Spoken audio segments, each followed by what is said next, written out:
Former President Donald Trump's attempt to have his case dismissed in Fulton County, Georgia, was rejected by a judge. On Thursday, Judge Scott McAfee denied Trump's motion on First Amendment grounds. You see, Trump said, "Oh, the stuff that we did, yeah, I mean, it's free speech. Free speech. We're just exercising our freedom of speech, because we're allowed to lie." Okay, well, that said, in a 14-page ruling, McAfee explained that the First Amendment is actually not a get-out-of-jail-free card. There are some restrictions on it.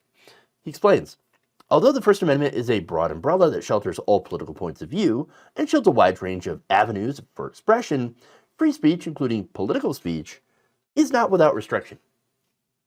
We know that. There are limits. For example, he said that speech that is integral to criminal conduct, fraud, or speech presenting an imminent threat that the government can prevent is not protected.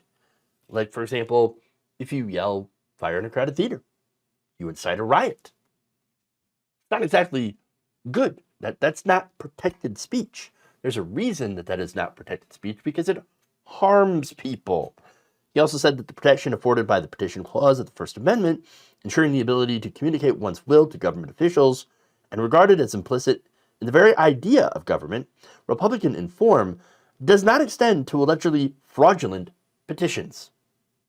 So, for example, trying to get the state government to throw out votes without any evidence, or to compel a government official to find you votes to which the person may feel entitled to, but did not actually deserve to receive them. Yes. Or using unproven allegations of voter fraud in order to certify fake electors that would disenfranchise people. Yeah, those are things that are not exactly, they're frowned upon. Let's just say that, okay, by the law. Now, McAfee noted in his ruling that during oral argument, the defendant posited that the speech at issue, even if false, was political, and that one cannot be prosecuted for falsity alone. Here's the thing. It would be true if that's all they had done.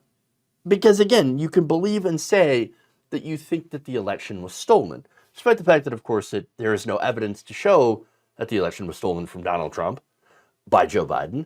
This is not true. In fact, there's numerous amounts of evidence showing that Joe Biden won the election legitimately. That's factual information, and it had come out from Republicans, state election officials, all saying we have certified that Joe Biden is indeed the legitimate winner of the 2020 election. Now, you can still disagree with that. You're wrong, but you can disagree with that. That's your free speech, right? You're entitled to think that, you're entitled to say that. But what you're not entitled to do is to take is to take actions, okay, that would overturn the results of a legitimate election. You cannot take these actions.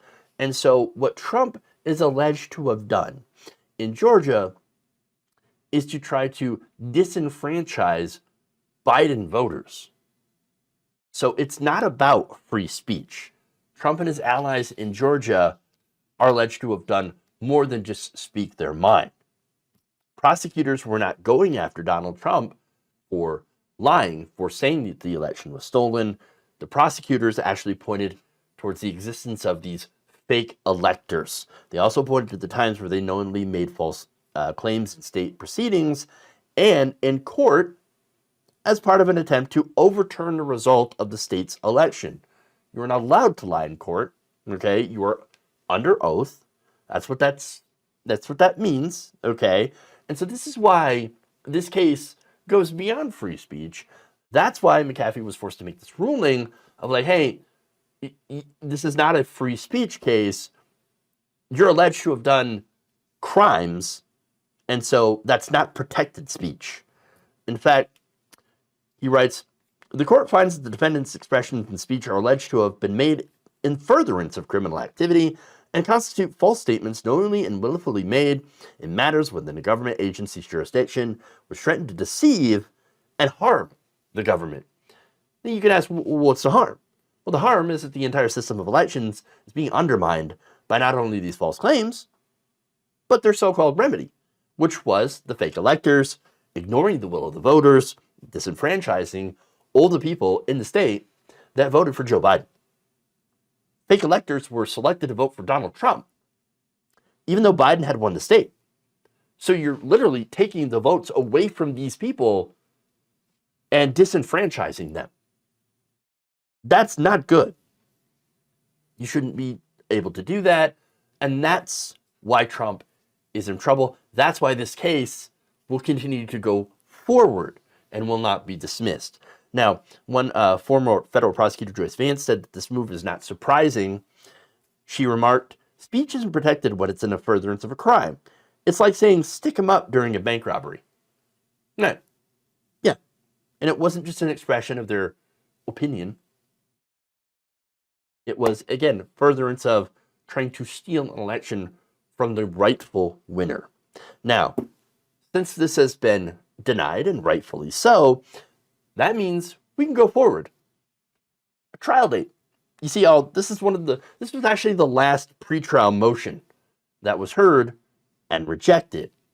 And so now it moves forward, and depending on when the trial date is, because Trump's got a bit of a full schedule, right?